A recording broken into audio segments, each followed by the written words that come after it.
안녕하십니까, 이휘준입니다. 어제가 최해병 순직 2주기였습니다. 임성근 전 해병대 1사단장 구명 로비 의혹에 대한 특검 수사가 급물살을 타고 있는데요. 오늘 스트레이트는 이 로비 의혹 수사와 관련해 중요한 단독 취재로 시작합니다. 신준명 기자가 나와 있습니다. 신 기자, 구명 로비 의혹의 실체를 파악할 수 있는 결정적인 단서가 나왔다고 보면 될까요?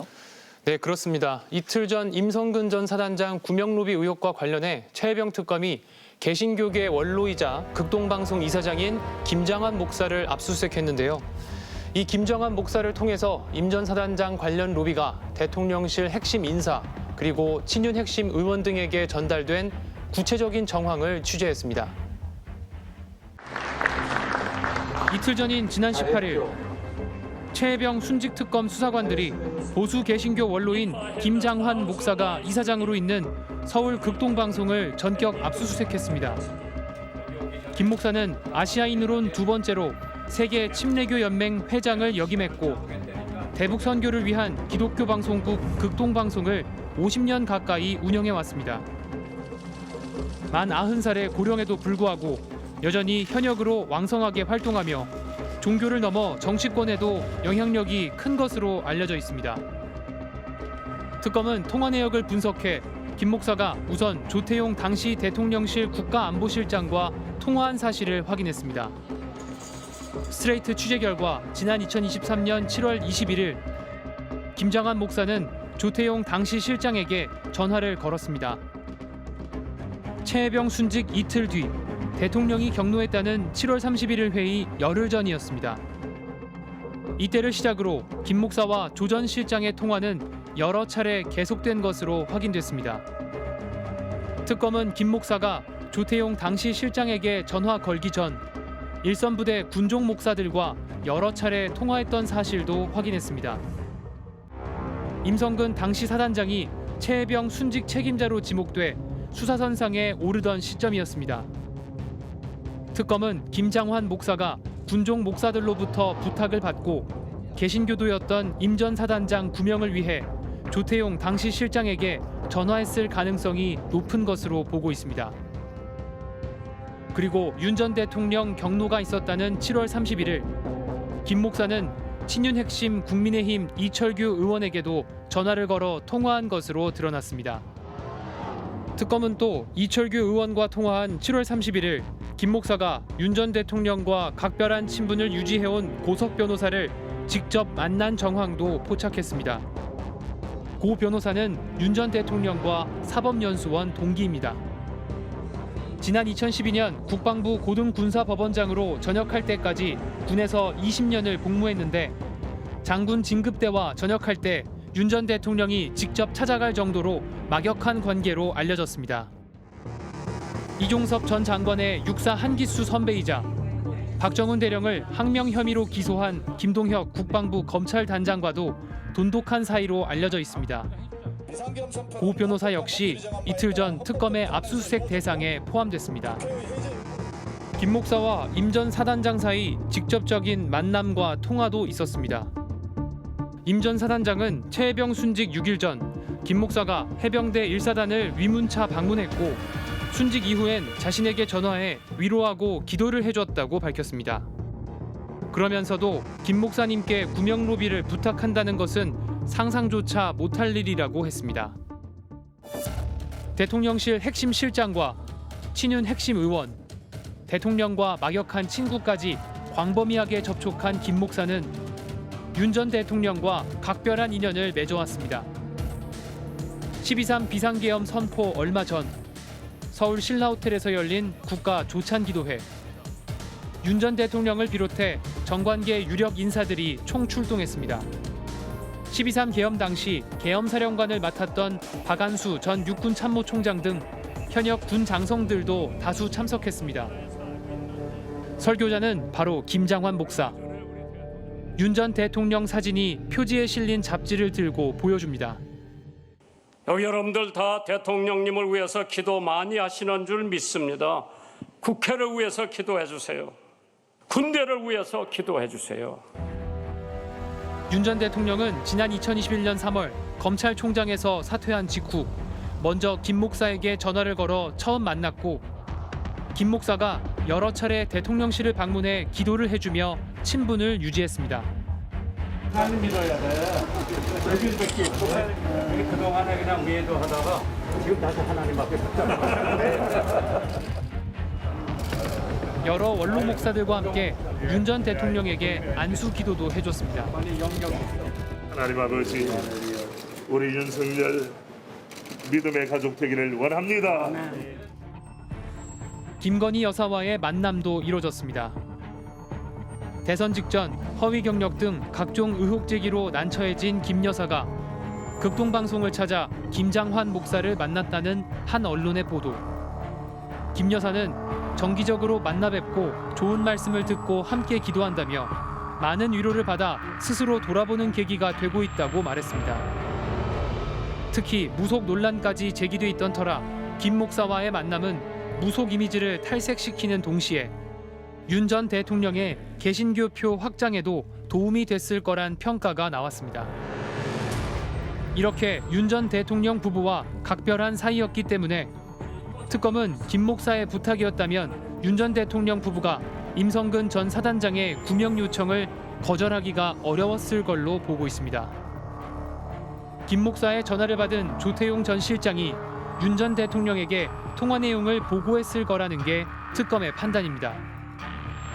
또 이철규 의원과의 통화, 그리고 윤 전 대통령의 친구인 고석 변호사와의 만남에서도 김 목사가 임성근 전 사단장 구명 요청을 전달했는지 수사하고 있습니다. 동시에 김 목사가 윤 전 대통령 부부에게 직접 구명 요청을 전달했을 가능성에 대해서도 확인하고 있습니다. 오늘 오전 김장환 목사는 직접 설교에 나서 검찰의 압수수색에 대해 언급했지만 구체적인 해명 대신 자신은 기도해준 죄밖에 없다고 반박했습니다. 사단장을 뭐 살려주라고 그랬으면은 내가 당연히 해야 할 일이요. 나는 기도해준 죄밖에 없어. 그게 대한민국의 위법이라면은 뭐 공산당 나라보다 더한 나라요. 왜 아멘 안 하지? 고석 변호사는 김 목사를 만난 적 있느냐는 질문에 처음에는 기억나지 않는다고 했습니다. 7월 31일 날 김장환 목사님이랑 만났다는 그런 얘기가 있어서 내가 그걸 7월 30일이 언젠지 2023 세월이 지나면 다 진실이 밝혀질 거고요. 하지만 통화 뒤에 직접 문자 메시지를 보내와 2023년 7월 31일에 김 목사를 만나지 않았다고 부인했습니다. 이철규 의원은 김 목사와는 가끔 통화하는 사이라면서도 구명로비 의혹에 대해서는 강하게 부인했습니다. 전혀 모르는 사람이야. 그분이 대통령과 얼마나 가까운 분인데, 아니 그분이 무슨 일 있다고 나한테 부탁할 정도로 소통이 안 되는 사람이 아니란 말이에요. 아직 김 목사가 대통령 주변 인사들에게 정확히 어떤 말을 전했는지는 더 수사를 해봐야겠지만 그 내용은 대통령에게 전달됐을 가능성이 높겠군요. 네, 그렇게 봐야겠죠. 대통령이 격노했다는 2023년 7월 31일 회의. 이 자리엔 김장환 목사의 전화를 받았던 조태용 당시 국가안보실장도 있었죠. 이날 또는 그 이전에 대통령에게 보고됐을 가능성이 높아 보입니다. 실마리가 이제 풀리고 있지만 너무 오래 끌었던 것 같습니다. 네, 윤석열 정권에서 수사가 막혀 있었던 이유도 있지만 그동안 진실에 대해 모르쇠로 일관했던 관련자들의 책임도 크다고 할 수밖에 없습니다. 2023년 7월 31일 용산 대통령실 5층 집무실. 오전 10시 10분부터 진행된 대통령실 수석 비서관 회의 막바지에 국가안보실 관계자들이 참석한 문제의 회의가 진행됐습니다. 특검이 파악한 이 회의의 참석자는 모두 7명. 윤 전 대통령과 조태용 당시 국가안보실장, 김태효 국가안보실 1차장, 김용현 경호처장, 임기훈 국방비서관, 왕윤종 경제안보비서관, 이충면 외교안보비서관이 그들입니다. 2년 동안 대통령 경로의 진실에 대해 입을 닫았던 이들이 하나둘 진실을 말하기 시작했습니다.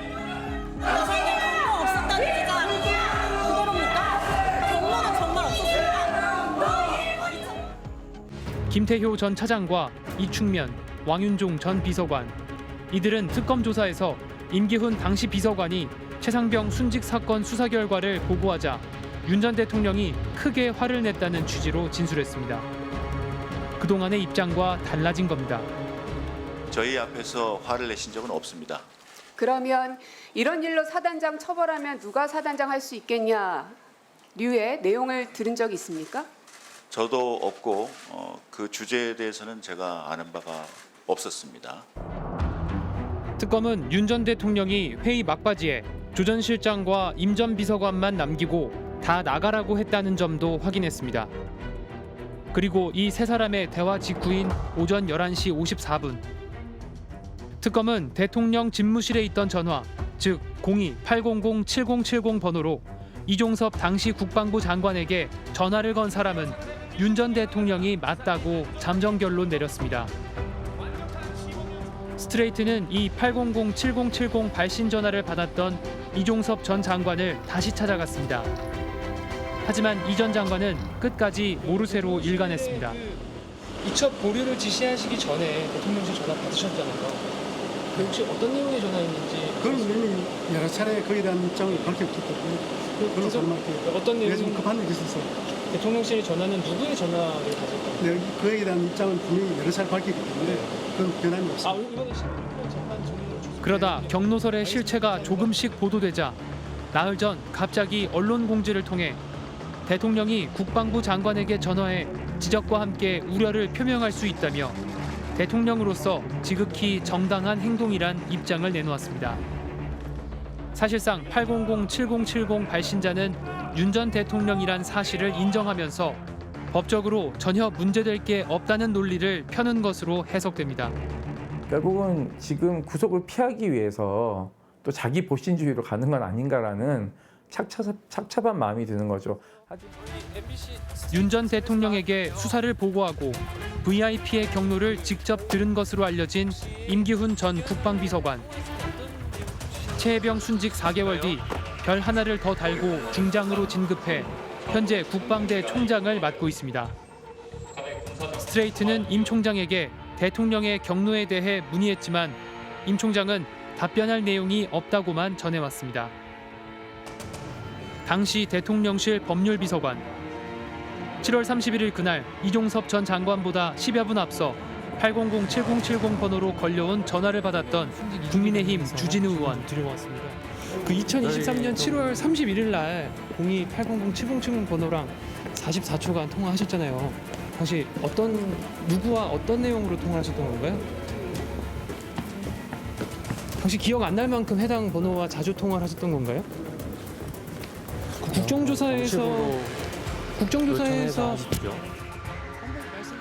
주 의원 측은 스트레이트에 대통령실 일반 전화로 불과 44초간 통화한 것은 일정 조정 등 단순 업무 연락으로 이 사건과 무관하다고 밝혔는데 전화 발신자가 누구였는지 묻는 질의엔 답하지 않았습니다. 박정훈 대령에게 대통령의 경로 사실을 전달한 걸로 지목된 김계환 전 해병대 사령관. 사령관은 저에게 이런 일로 사단장을 처벌하면 대한민국에서 누가 사단장을 할 수 있겠느냐며 경로하였다고 했습니다. 대통령이 국방과 관련하여 이렇게 화를 낸 적이 없다고도 했습니다. 하지만 김 전 사령관은 그런 말을 하지 않았다고 부인했습니다. 사령관 임기를 모두 채우고 지난해 말 전역한 김 전 사령관은 해병대 군사학과 석좌 교수로 임용된 상태. 김 전 사령관을 직접 찾아갔지만 그는 입을 굳게 다물고 답변을 피했습니다. 혹시 최상병 순직 사망 사고 관련해서 조사에 외압이 없었다는 입장은 여전하신가요? 저희 말씀 좀 여쭤보겠습니다. 저희 내일 특검 앞두고 계신데 좀 심정한 말씀 부탁드릴게요. 혹시 윤석열 전 대통령이 경로했다는 말을 누구로부터 전해 들으셨던 건가요? 앞서 박 대령과의 대질 신문은 왜 거부했습니까? 특검은 이틀 전 재판에서 박정훈 대령과 관련해 거짓 증언을 한 혐의, 모해 위증 혐의로 김 전 사령관에 대해 구속영장을 청구했습니다. 최혜병 순직 2주기였던 어제 해병대가 주관하는 공식 추모식은 유가족의 요청으로 비공개로 엄수됐고 최혜병 묘역에선 해병대 예비역 단체 주관으로 2주기 추모식이 조용히 진행됐습니다. 그리고 최혜병의 순직을 기리는 다큐멘터리 영화도 제작됐습니다. 고무장과 탐침복만으로 내성천 실종자 수색 작전에 투입된 해병대원들은 언론에 노출되도록 붉은 티셔츠를 착용했다. 영화는 상관의 부당한 수중 수색 명령과 실종 당시 최혜병이 느꼈을 공포에 초점을 맞췄습니다. 정작 우리가 잊고 있는 거는 그 젊은 해병대원이 순직을 하게 된 이유, 그때 그 친구, 어린 친구의 감정, 무서움, 두려움 이런 것에 대해서는 누구도 이야기하고 있지 않아요. 젊은 해병의 억울한 죽음을 밝히려던 군인을 항명죄로 몰았던 VIP의 분노. 그리고 그 분노의 단초가 된 걸로 보이는 구명로비 의혹. 가려졌던 베일을 빠른 속도로 걷어내고 있습니다. 진실을 은폐하고 또 진상규명을 가로막았던 책임자들에게 엄정한 법의 심판이 다가오고 있습니다.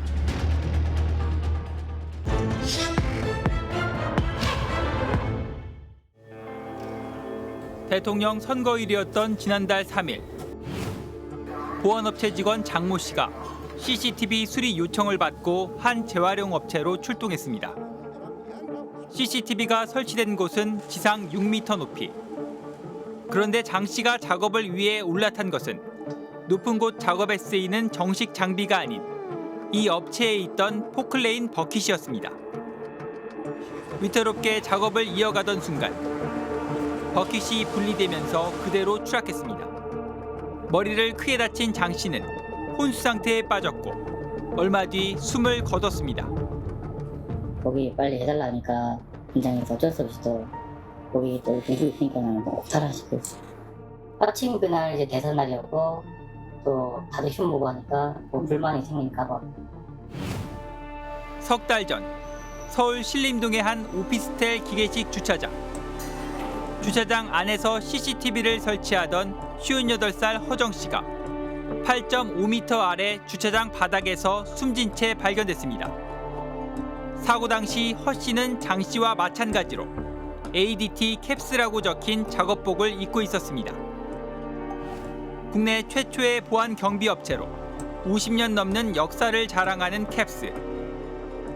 그런데 이 회사에서 지난 4월 이후 3명의 노동자가 이렇게 목숨을 잃었습니다.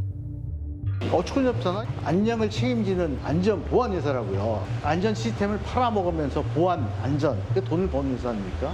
근데 그런 회사에서 정작 자기네 근로자 생명 보살피지 않는. 한 유명 보안업체에서 노동자들이 잇따라 사망하고 있는 실태, 그리고 그 원인을 추적했습니다. 임명찬 기자가 나와 있습니다. 임 기자, 지난 4월부터 2달여 만에 3명의 노동자가 숨졌다. 뭔가 심각한 문제가 있어 보입니다. 네, 그렇습니다. 보안업체 캡스라고 하면 많은 분들이 들어보셨을 텐데요. 지금은 SK 쉴더스로 사명이 바뀐 국내 2위 보안업체에서 벌어진 일들입니다.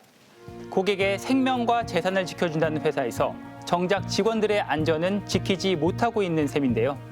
이들의 안타까운 죽음, 그 이면을 취재했습니다. 장 씨의 추락 사고가 발생했던 경남 사천의 한 폐목재 재활용 업체를 찾아가 봤습니다. 건물 입구에 폴리스 라인이 쳐져 있고 그 뒤로 장 씨가 CCTV 수리를 위해 올라탔던 것으로 보이는 포클레인이 보입니다. 업체 관계자들에게 장 씨가 왜 포클레인 버킷에 올라타게 된 건지 물었습니다.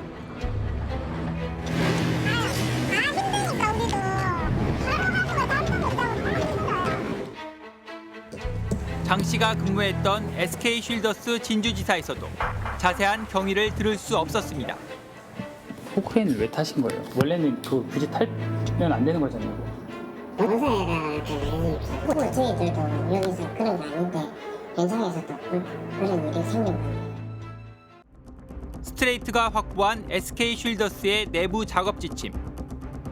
CCTV 같은 장비가 3m 이상 높이에 있으면 사다리 작업을 금지하고 협력업체, 즉 공사팀에 이관하라고 적혀 있습니다.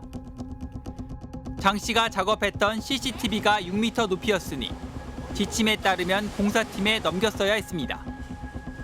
그런데 장 씨는 왜 자신이 직접 그것도 고공작업 차량이 아닌 포클레인 버킷에 올라탄 것일까? 동료 직원들은 공사팀에 이관하려고 해도 회사에서 추가 비용이 든다는 이유로 잘 승인해주지 않았다고 말합니다. 웬만한 공사비 승인 잘 안 해주고 회사에서. 네, 그게 또 다시 저희들한테 넘어오고. 사다리 차를 들어갈 비용이 되는데 비용이 많다고 사다리 차를 없애버리고. 승인을 안 해준다는 이유로 그냥 기다리기도 어렵습니다. 수리가 늦어지면 고객의 민원이 들어오고 이 민원은 곧 인사고과로 이어지기 때문입니다. 저희는 거부를 하지만 고객은 당장 해달라고 하면 하지 않으면 해약한다. 그게 이제 고객센터를 통해서 이제 불만 접수 레벨 1, 2, 3가 있는데 그런 레벨 1, 2, 3에 접수가 되면은 결국에는 인사평가로 들어갑니다. 실제 SK쉴더스 현장 직원들의 인사평가는 출동 지연율, AS 접수 비율, 고객 만족도 등에 따라 등급을 매기는데 이 중 편차가 큰 고객 만족도를 무시할 수 없다고 합니다. 사실 어떻게 보면 제 잘못은 아니잖아요. 못하는 게. 근데 그 불만을 서비스 만족도라는 그 조사로 표출을 하는 거죠. 그러면은 그 점수에 대한 불이익도 제가 가져가는 거예요. 그래서 이런 부분을 회사에 얘기해서 제외를 해달라 해도 안 해줘요. 인사고과는 급여 수준과도 직결됩니다. 솔직히 말씀드리면 만족도가 더해야 되면은 일차적으로 돈에 좀 문제되는 거고 평가가 안 좋으면은 진짜 저들한테는 역으로 내려와서 왜 안 좋냐고 관리 안 하냐고 이렇게 나오게 하죠. 따라서 CCTV 고장 민원이 들어오면 높은 곳에서 작업해야 하더라도 일단 포클레인이나 지게차 등에 올라타 급하게 작업을 하는 경우가 많다는 겁니다. 사실 제가 팀장이거든요.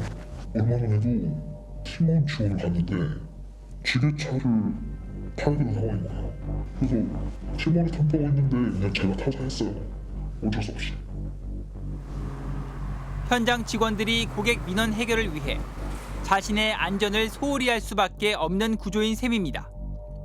그 정도의 일은 스스로 처리하는 게 맞지라고 하는 그런 관행이, 나쁜 관행이 형성돼 있을 가능성이 높은데 그건 제도적 요인 때문에 만들어진 거고 그 관행은 그 SK쉴더스 회사가 사실 조장하고 있었던 거다. 조직 평가 시스템 속에서, 조직 문화 속에서. 기계식 주차장에서 CCTV를 설치하다 추락해 숨진 고 허정 씨. 사고 당일 현장 CCTV 사진입니다. ADT 캡스라고 쓰인 조끼를 입고 작업하는 허 씨의 모습이 보입니다.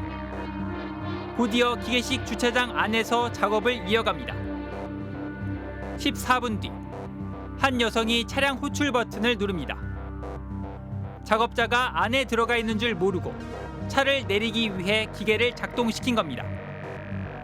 주차장 문이 열리자 허 씨는 온데간데 없이 사라졌고 호출한 검은 차량만 모습을 드러냈습니다. 허 씨는 그렇게 약 8.5m 아래인 주차장 바닥으로 추락했습니다. 발견된 시각은 저녁 8시 40분경. 사고가 발생한 지 약 5시간 40분이나 지난 후였습니다. 사람이 없어졌는데 5시간 동안 못 찾았다는 게 이해가 안 되는 거죠. 그냥 방치를 해놓은 거죠. 퇴근 시간 돼서 안 나타나니까 그때부터 부랴부랴 이제 찾기 시작했던 것 같아요. SK쉴더스의 하청업체 공사팀 소속이었던 허 씨가 위험한 작업을 하던 당시 주차장 밖에는 작업 중임을 알리는 그 어떤 안내 문구도 없었고 기계식 리프트의 작동을 중단하지도 않았습니다. 2인 1조 출동 원칙을 지켰다면, 동료가 밖에 서 있기만 했다면 막을 수 있었던 사고였습니다. 그걸 방치를 한 거죠. 동생은 그 안에 들어간 순간 이미 사망선고가 내린 거예요. 자기네 자체적도 안전을 소홀히 하면서 어떻게 남의 안전 할 수가 있어요. 스트레이트가 확보한 SK쉴더스와 하청업체 직원 간의 통화 녹취. 하청업체에서 작업량이 많다고 하자 SK쉴더스 측에서 2인 1조를 지킬 필요 없이 단독 작업할 것을 지시한 정황이 담겨 있었습니다.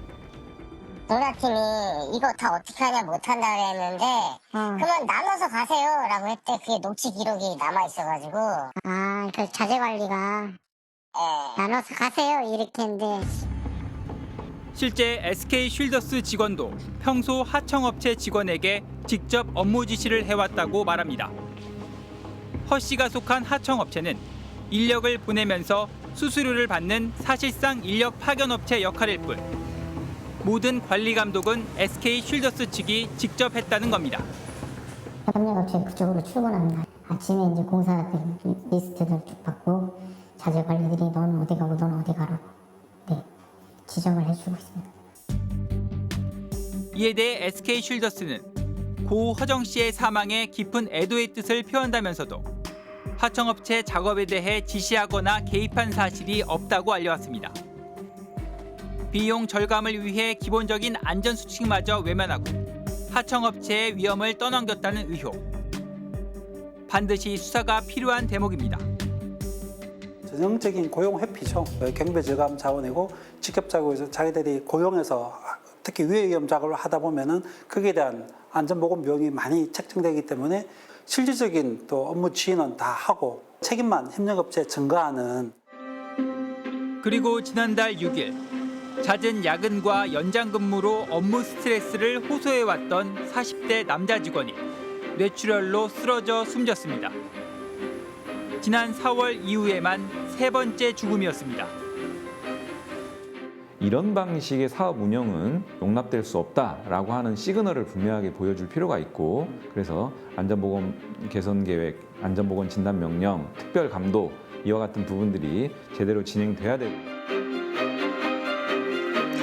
잇따른 노동자들의 죽음 뒤엔 안전을 소홀히 하는 관행이 있었고 더 근본적으로는 비용 절감, 그러니까 돈을 우선시하는 문화가 있었던 것 같습니다. 네, 그렇습니다. 그런 의심이 강하게 드는 이유는 현재 SK 쉴더스가 권고사직을 진행하고 있기 때문인데요. 경영 상태가 특별히 어려운 것도 아닌데 권고사직을 하는 것도 의아하지만 자세히 들여다보면 사실상 강제 퇴출 시나리오에 가까웠습니다. SK 쉴더스 수도권 지사에서 영업직으로 근무하는 김병민 씨. 지난 6월 초 권고사직 대상자란 통보를 받았습니다.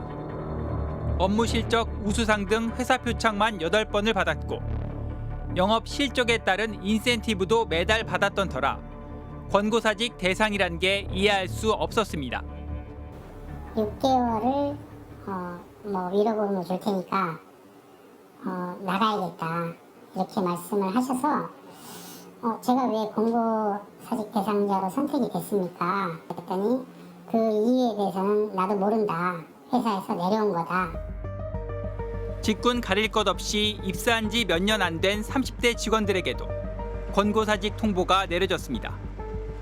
육아휴직 중인 직원들이 다수 포함되기도 했습니다.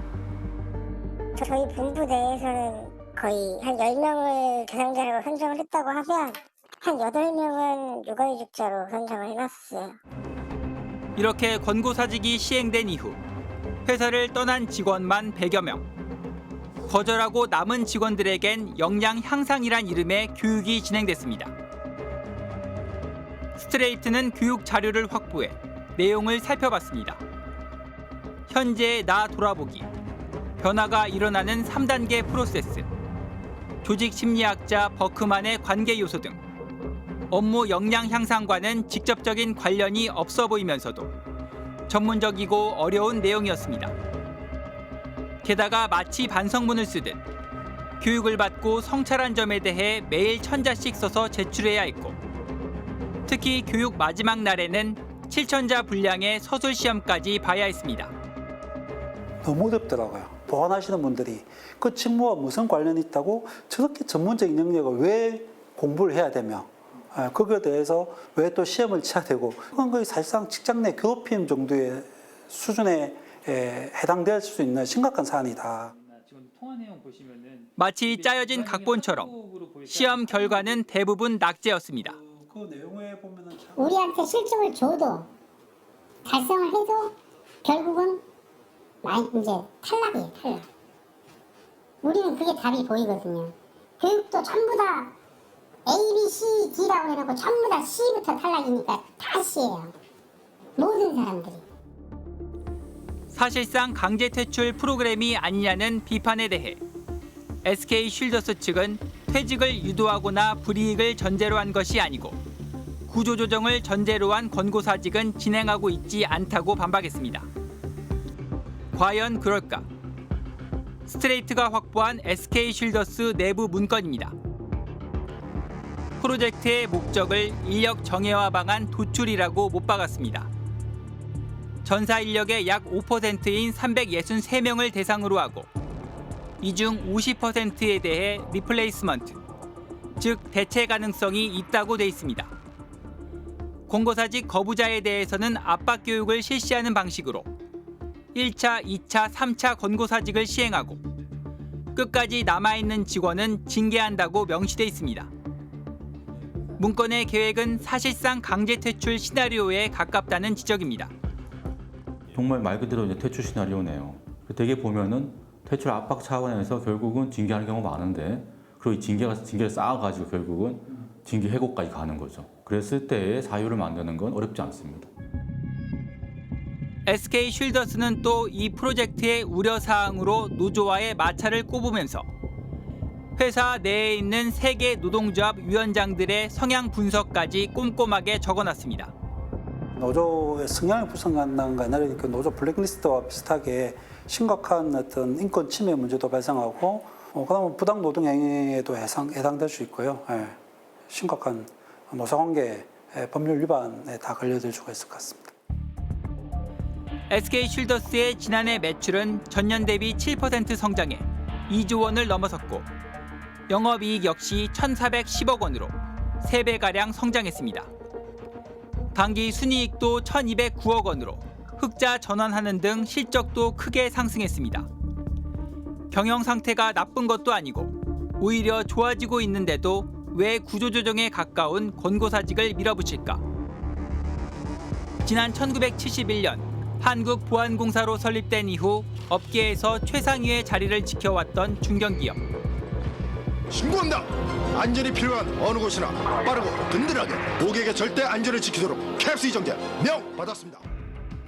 지난 2018년 SK그룹에 인수되면서 SK 쉴더스로 이름이 바뀐 데 이어 2년 전 스웨덴 발렌베리 가문이 운영하는 EQT 사모펀드로 넘어갔습니다. 직원들은 이때부터 비용 절감 압박이 커졌다고 말합니다. 많이 심한 에이스 자재 비용까지 줄이는 사람들이거든요. EQT라는 사람들이. 이제 저희 지사에서 피부로 느끼는 거는 사모펀드 회사 하면은 오징어 쥐어 짜듯이 엄청 쥐어 짜가지고 그것을 이유는 이제 극대화해서 다시 또 되판다. 대규모 자금을 동원해 기업을 인수하고 이른 시일 내에 수익을 극대화하기 위해 극단적인 비용 절감이나 구조조정을 시도한다. 사모펀드들이 국내 기업들을 인수한 뒤 자주 볼 수 있는 모습들입니다. 이에 대해 SK 쉴더스는 비용 절감을 목적으로 한 구조조정을 시행한 바 없고 EQT가 주주로 참여한 이후 신규 인력 채용을 확대해 나가고 있다고 해명했습니다. 지난해 말 기준 국내 기관 전용 사모펀드 수는 1,137개, 약정액은 153조 원을 돌파했습니다. 단기간에 최대의 이익을 추구하는 극단적인 자본 논리 속에 직업적 안정성은 물론 노동자들의 안전까지 위협받고 있습니다. 정상적으로 기업을 운영하는 체계라면 이렇게 무리한 방법을 쓸 수는 없다고 생각이 들어요. 단기 수익성만 추구하는 사모펀드가 지배구조인 속성이 이런 요소를 부추겼다라고 볼 수 있겠죠.